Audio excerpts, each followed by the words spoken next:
Tu chantes faux. Je sais, quelle importance. Ben, je t'entends. Alors ça m'étonnerait pour ce que tu m'écoutes. Tais-toi un moment, veux-tu? Je fais mes mots croisés. Comme d'habitude. Et toi, tu chantes faux, comme d'habitude. Ça prouve qu'on ne se refait pas. Au lieu de me dire des choses désagréables, tu pourrais essuyer la vaisselle. Je ne l'ai pas lavé. C'est juste. Mais ce plat, j'en finis pas de le frotter. Comme ils disent à la télé, c'était bon, mais le plat est gras. Seulement à la télé, on le nettoie en un clin d'œil. Facile. Il jette le plat sale et il t'en montre un tout neuf. Tu crois, hein? Bon, c'est évident. Et les machines, hein? Les lave-vaisselle. C'est cher. Et puis pour deux, ça n'en vaut pas la peine. Tiens donc, puisque la peine, elle est pour moi. Écoute, la Béruche, tu m'énerves à toujours revendiquer. Fais-toi une pancarte et défile toute seule. D'abord, ne m'appelle pas la Béruche. Je m'appelle Bérangère, c'est très joli. Un peu vieillot, mais à peine. Et toi, tu n'es pas vieillot, peut-être? Bérangère, depuis que j'ai pris ma retraite, tu as une fâcheuse tendance à me casser les pieds. Qu'est-ce qui se passe à la fin? J'ai que t'es toujours dans mes jambes. Oh, tiens, par exemple, alors. Je suis assis là, bien tranquille, à la table de la cuisine. Oui, le nez dans tes éternels mots croisés. Et si tu ouvres la bouche, c'est pour me dire que je chante faux. Ce qui n'est que la stricte vérité. Eh oh, tu pourrais pas éteindre le transistor, hein? Ces roucoulades, ces besoins d'amour, ça ne te donne pas la nausée? Si j'ai même plus le droit à la radio. Enfin, c'est bien pour te faire plaisir. Bon, ben voyons. Double mixte, commençant par H. C'est un terme de tennis, probablement. Oh, non, trop facile. Non, pas dans cette revue. Le problème est de Scipion. Non, pour ce double mixte, il faut chercher un double sens. Mais tu sais... Attends, tais-toi. Mais double sens, mais c'est ça. Mais je l'ai.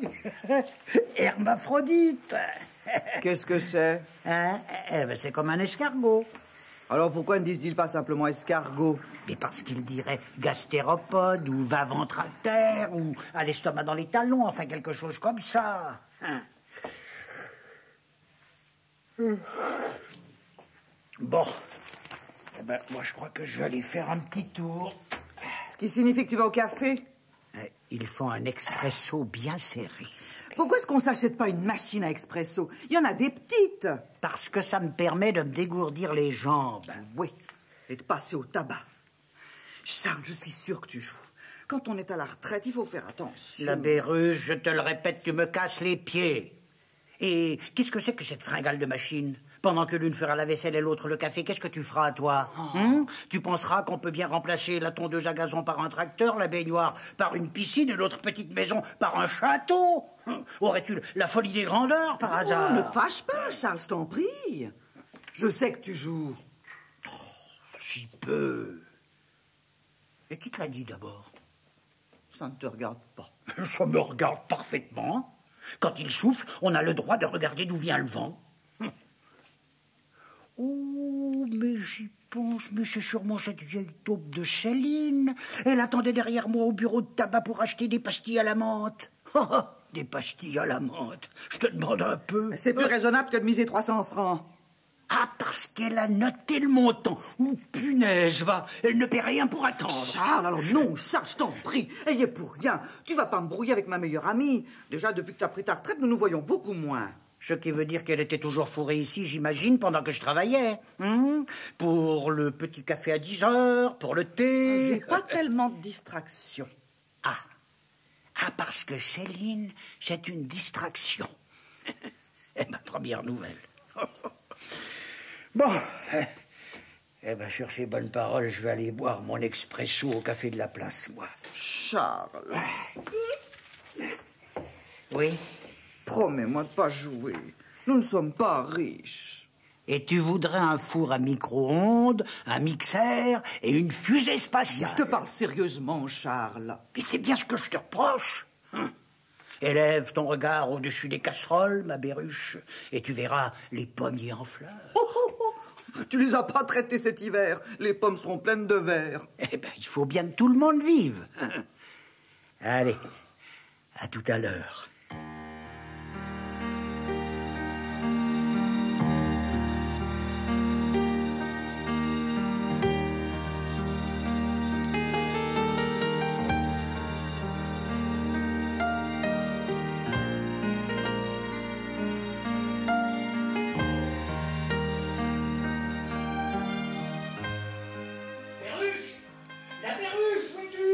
Au salon, je tricote. Oh, tu peux t'arrêter, à moins que tu ne désires une machine à tricoter. Charles, tu as bu? Du café d'abord et du champagne ensuite. Tu te sens bien? Tu veux pas que j'appelle le médecin? Mais que nenni, ma perruche. Oh non, reste assise et accroche-toi au fauteuil. J'ai une grande nouvelle à t'annoncer. Nous sommes riches. Il est devenu fou. Non, pas fou, riche. J'ai gagné le gros lot. Et pour être gros, il est gros. Mais t'en es sûr? Absolument. Oh, j'ai vérifié tous les numéros avec le gérant du tabac, le maire et l'adjoint au maire. Tu veux rire? Ah oui, je veux rire. Parce que si je ne ris pas aujourd'hui, je sens que je ne rirai plus jamais. Alors, moi aussi, je suis riche. Mais cela va de soi. J'aurais plus besoin de laver la vaisselle. Ah, ça c'est un fait. Mais moi, j'aurais tendance à voir plus loin. Jusqu'au bout du monde, par exemple. Oh, si on voyageait. Voyager? Tu sais que j'ai facilement mal au cœur. Mais je t'achèterais des petites pilules contre les nausées, des boîtes de petites pilules, des wagons de petites pilules. Nous sommes millionnaires, ma berruche. Alors Charles, on n'appelle pas ma berruche une dame millionnaire. Envisageons calmement l'avenir. D'abord, nous allons déménager. Mais Charles, tu viens juste de repeindre les volets. Où diable les volets? Moi, je veux une grande belle maison dans un parc planté d'arbres séculaires, comme ils disent dans les pages immobilières. Et une belle grosse voiture, confortable Et Charles, oui. Tu voudrais pas aussi par hasard une belle jeune vedette de cinéma? C'est une idée qui ne m'était pas venue, mais maintenant que tu m'en parles...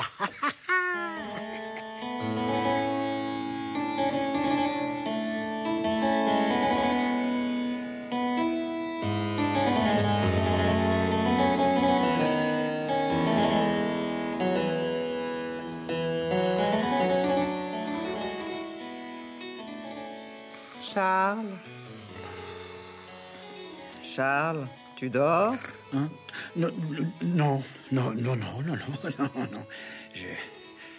J'écoute, je savoure. Ah, c'est beau, n'est-ce pas? Superbe.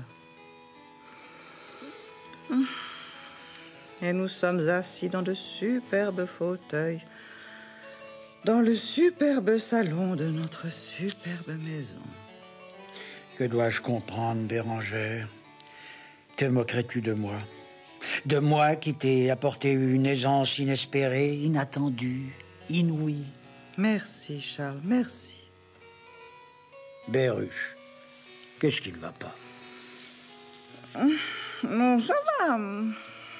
Seulement... En toute sincérité, Charles, tu trouves pas qu'on s'ennuie un petit peu? Ma foi, c'est parce qu'on n'a pas l'habitude d'être riche. Il faut le temps de s'y faire. Tu crois? Mais probablement. Regarde, toi, maintenant que tu ne tricotes plus des gilets et des chaussettes, qu'est-ce que tu fais? Ma foi, c'est bête, mais je lisais les petites annonces. C'est toujours distrayant. Pourquoi, tu veux les mots croisés? Non, j'ai terminé ce matin. Donc, comme je n'ai plus à tondre le gazon ou à tailler la haie, j'ai tout mon temps. Et qu'est-ce qu'il y a d'amusant dans les petites annonces? Ah, tiens, là, ceci, là. Oui. Monsieur Sérieux cherche demoiselle sans travail ou dans la détresse comme dame de compagnie. Oh, tu veux rire, c'est une blague? Mais non, pas du tout, regarde. Pas possible. C'est sûrement un sale type qui cherche un souffre-douleur. Je me disais aussi, les gens sont pas si charitables. Oh, écoute celle-là. Dame compétente cherchée pour assister personnes âgées malades. Soins, ménage, cuisine, présence exigée à demeure. Quoi? Pas de repos, pas de congé? Ben, il semble que non. Et ils n'évoquent même pas le salaire. Non, non, ça ne les intéresse pas. Ils trouveront personne. Pas sûr. Oh, celle-là, elle est bien bonne alors. Bel homme viril agrémenterait soirée, femme généreuse. Charles, tu as un vent. Ah, mais pas du tout, je t'assure. Eh ben, c'est dégoûtant. Ah, tiens, ça. Alors, ça, c'est original. Quoi donc? Monsieur, madame, est-ce vous que je cherche? Ayant décidé de donner une nouvelle orientation à ma vie, j'offre mes services à un couple d'un certain âge pour alléger son existence et prendre la responsabilité d'un train de maison d'un certain standing. J'ai reçu une très bonne éducation et j'ai beaucoup voyagé. Je pourrais donc me charger d'organiser vos voyages en vous accompagnant et en vous déchargeant de tout souci. Je parle français, allemand, anglais, italien, espagnol et portugais. Je suis âgé de 43 ans. J'ai un excellent caractère et jouis d'une parfaite santé. Je dispose évidemment de bonnes références. Écrire sous chiffre. Fais voir. Passe-moi le journal.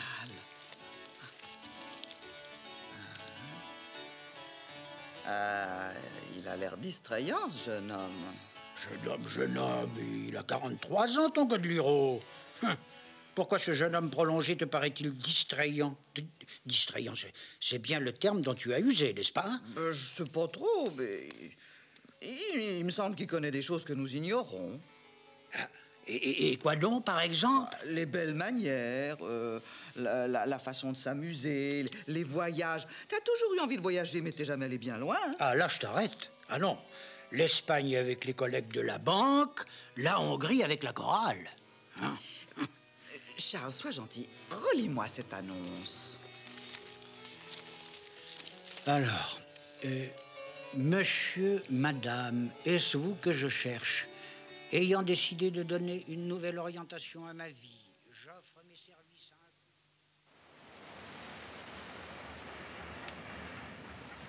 un... Charles, j'ai encore mal au cœur. Mais c'est l'affaire d'un jour ou deux, ma Béruche, ça va passer. Tu vas t'habituer au roulier, au tangage.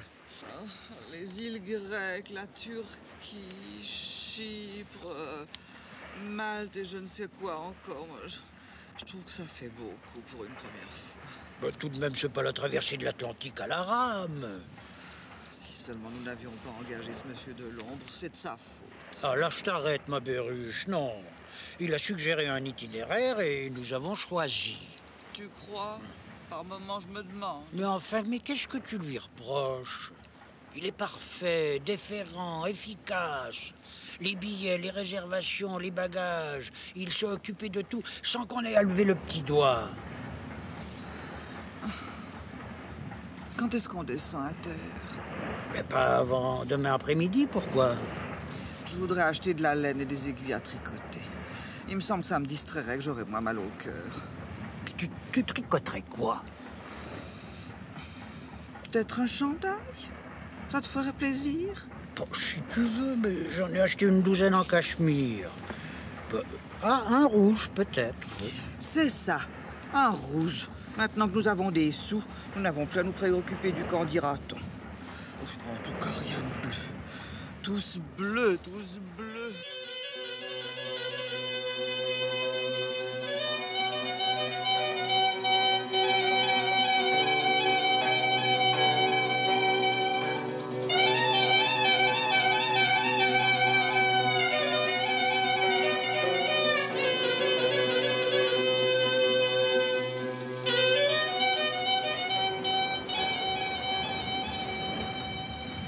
Vous n'avez pas aperçu ma femme? Eh non, monsieur. Madame est allée faire des courses à terre. Oh, elle était en compagnie de plusieurs personnes. Elle n'a pas pu s'égarer.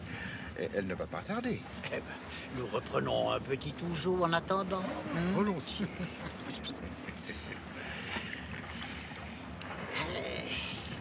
C'est curieux. Après 30 ans de mariage, je m'aperçois que son absence est plus lourde que sa présence. Je ne sais pas si je me fais bien comprendre. Oh, parfaitement, monsieur.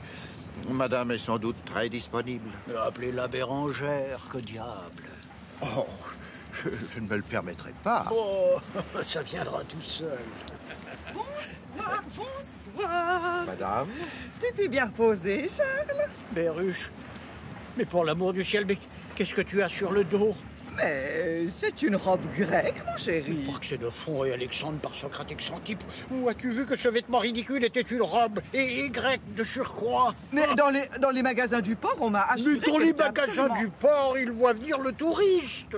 Enfin, la touriste. Mais ma pauvre Béruche, mais tu ressembles à un perroquet malade. Ces couleurs. Non, mais ces couleurs. Mais Charles, je t'ai dit que je n'aime plus le bleu. J'ai une indigestion de bleu. Et moi, je n'aime pas que ma femme ressemble à l'oiseau en 3 lettres des mots croisés. Mais on m'a dit que sur un bateau, On ça t'a allait dit très- n'importe quoi. Je vous prends un témoin, Robert. Enfin, cette robe est ignoble.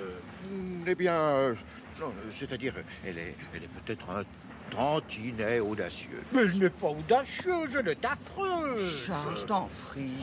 Et puis j'ai mal à la tête. Oh, ben, pas étonnant, avec des couleurs pareilles. Bon, je vous laisse. Je vais m'étendre un moment.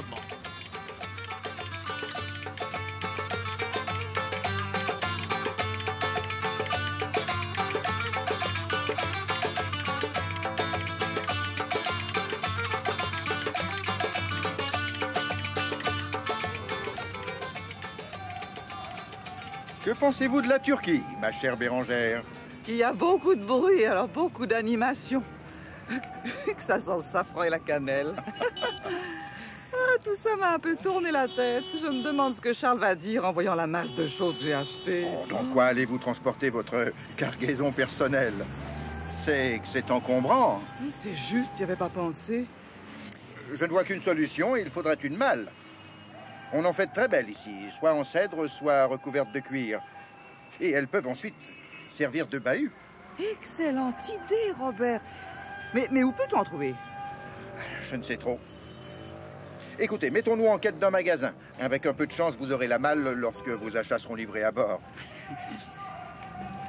Tiens, oh, par exemple, Allah est avec nous.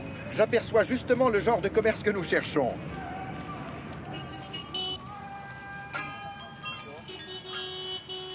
Madame, monsieur, bonjour. En quoi puis-je vous être utile? Je voudrais une malle. Une malle assez grande. Oui, je vais vous montrer ce que j'ai en magasin. Une petite seconde, je vous prie, asseyez-vous. Le temps que je commande le café, je suis à vous tout de suite.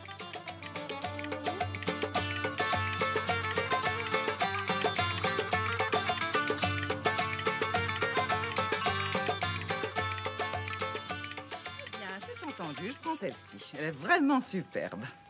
Pouvez-vous la faire apporter sur le Pygmalion encore aujourd'hui? Mais bien sûr, madame, cela ne pose aucun problème. Vers 6 heures, cela vous convient-il? Ce sera parfait, je vous remercie. Oh, que je suis fatiguée. Il est temps de rentrer à la maison.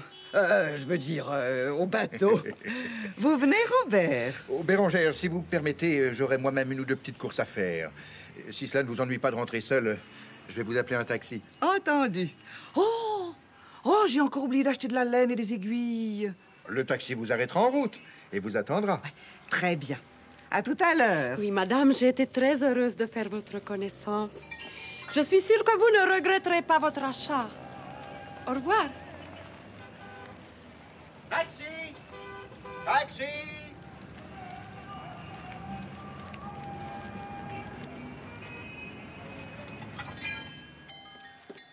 Bon, il va falloir te remuer un peu, Malika. Si tu veux faire aménager la malle avant 6 heures. Mais le menuisier sera là dans un instant, tu sais. Un double fond, ça n'est pas bien long à poser. Mais dis-moi, jusqu'à présent, tu as toujours voyagé seul. Et qu'est-ce que c'est que cette nouveauté de t'encombrer de deux honnêtes bourgeois? Je n'étais plus très tranquille. Il m'a semblé utile de changer de formule. Alors, je me suis fait majordome. Oui, secrétaire, Avelson, comme tu voudras. Une sorte de valet. Oui. Le valet de trèfle. Parce que le trèfle, j'adore en gagner le plus possible. Oh, ce couple. Ce couple. C'est une très bonne couverture. Des nouveaux riches, innocents comme l'agneau qui vient de naître. Confiants. Comme c'est pas possible. Personne ne les soupçonnera jamais de transporter de la drogue. Oui. Oh, mais tu as vu la brave femme? Oh, elle n'est pas si mal. Je lui ai fait un brin de cours pour m'amuser, pour voir comment elle réagirait. Et ça a marché? Pas tellement. La preuve, elle va tricoter un pull pour son mari. Et ils sont riches. Passablement. Tu n'aurais pas par hasard envisagé de t'approprier leur fortune, non? Oh, Malika, tu me connais depuis longtemps. Ça va de soi. Mais une chose après l'autre. Et si je ne suis pas indiscrète, comment comptes-tu procéder, mon ami? Tu es indiscrète. Vois-tu, pour séparer un couple uni depuis tant d'années, il n'y a pas 36 solutions. Il faut que l'un d'eux disparaisse. Définitivement. Un accident est si vite arrivé. En mer, par exemple. Par exemple, une promenade sur le pont par gros temps pour respirer les embruns. Ah, tu es vraiment très malin. Ah, quand je pense qu'au début de notre collaboration, tu m'as fait croire que tu allais m'épouser. Et j'ai marché comme une gamine. Évidemment que tu es amoureuse de moi. Oh oui, oh oui. Oh, mais rassure-toi, je n'ai jamais envisagé de me marier. Ni avec toi, ni avec quelqu'un d'autre. Oh, je me rappelle comme tu étais en colère quand je t'ai avoué que c'était une promesse pour ta pâtée. Tu as même juré de te venger. Bah, ce sont des menaces que l'on profère sur le coup de la rage et de la déception. Après, on n'y pense plus. Oh, un dernier détail. Il y a un marin à bord qui travaille pour moi. Si jamais la malle est entreposée dans la cale, il y jettera un coup d'œil de temps à autre, non? Oui, je dois prendre contact avec lui. Non, non, ce n'est pas nécessaire. Il suffit que lui te connaisse. J'ai aussi mes petits secrets. Ah, voici le menuisier. La malle sera prête avant 6 heures, mon ami.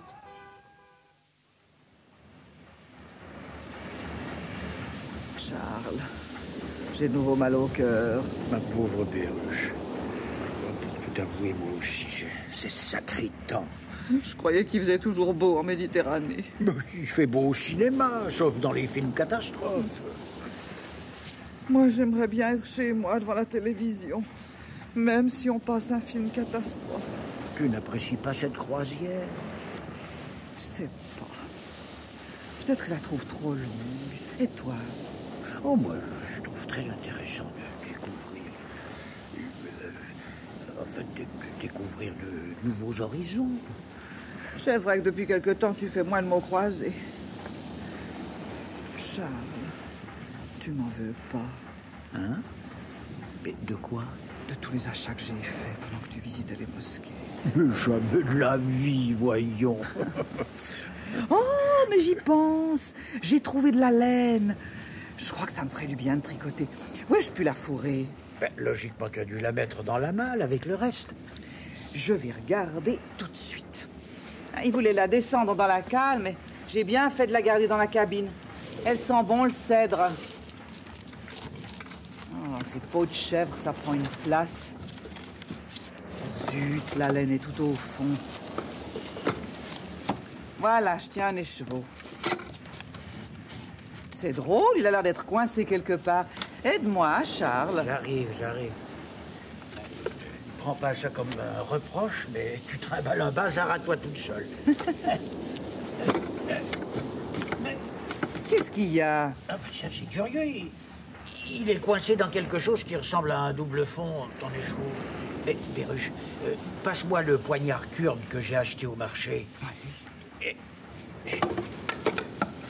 Mais c'est bien ce que je craignais, mais il y a un double fond. C'est plein de farine, dans des sacs en plastique dessous. Oh, mais Charles, tu crois pas? Oh, si, je crois. Ah, j'en suis même sûr. Oh, mais ça va pas se passer comme ça.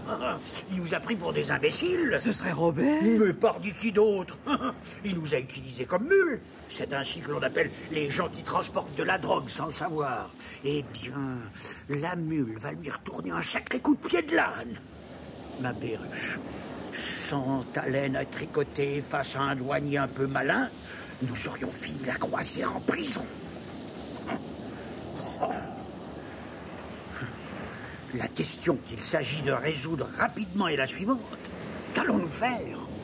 Dénoncer cet homme au capitaine. J'aime pas le scandale. Non, moi non plus. Alors le bleu? Puis quel bleu? Celui de la mer. Elle est bien assez vaste pour diluer cette saleté. Perruche, tu es un génie! C'est la première fois que tu me dis ça, Charles. Mais quand il voudra récupérer sa drogue, quand il s'apercevra que... c'est un type dangereux! Le génie va y réfléchir. Pour le moment, je mets un certain nombre de paquets dans mon sac à ouvrage. Tu en prends sous ta veste et nous allons chacun de notre côté les jeter à la mer. Par ce mauvais temps, nous ne risquons pas de rencontrer beaucoup de monde sur le pont. Il fait bon au jardin, tu ne trouves pas? Regarde comme le gazon est soigné. Le jardinier s'en occupe bien. Et je le faisais pas si mal. Quand je t'en avais prié 10 fois. Enfin, tu n'as plus besoin de tondre. J'aime bien le vert. J'aime beaucoup plus le vert que le bleu. Le bleu où Robert a disparu. Il faut oublier cette histoire. Il faisait mauvais temps. Et il a pu faire une mauvaise rencontre. Possible. Les trafiquants ont forcément des accointances douteuses. Je me rappelle le vent qui soufflait si fort, les paquets de mer. Oui, les paquets de drogue que nous jetions par-dessus le bastingage. Toi à bâbord, moi à tribord. On s'en est bien tiré. Parfaitement. Mais ça a fait un choc le lendemain quand on s'est aperçu que notre valet n'était plus à bord. Oh, un choc. Surtout pour lui. On s'est demandé si c'était vraiment un accident. Enfin, nous n'avons pas été inquiétés. C'est naturel. Il ne devait pas avoir que des relations au-dessus de tout soupçon. Perruche, ce type t'a fait la cour? Un peu, à peine. À mon âge. Qu'est-ce qu'il a ton âge? Tu as 10 ans de moins que moi. Ça me fait la 50aine, mon trésor. Tu te fous de moi, Bérangère, ou tu m'aimes? Tu m'aimes au point d'avoir... Une seconde, un point à l'endroit, 2 points à l'envers. Oh, j'ai pas l'habitude de cette laine. Tu disais... Tu m'aimes? Oui. Et toi? Ah oui. Te vexe pas, ma chérie, mais... il a fallu cette maudite croisière pour que je m'aperçoive à quel point je tiens à toi. J'ai beaucoup réfléchi et il me semble que Robert le Diable, je veux dire Feu Monsieur de l'Ombre, enfin, il avait forcément des complices. Hein, la malle, les paquets... Mes achats... Des complices qui en avaient assez de lui. C'est plus que probable. Hein. Des complices floués, un mari jaloux, allez savoir. Bon, on ne le saura peut-être jamais. Il fait beau, on est bien. Il faudrait pas me pousser beaucoup pour que j'aille tondre le gazon. Le jardinier vient demain. Mais quelle importance! Qui sait de quoi demain sera fait?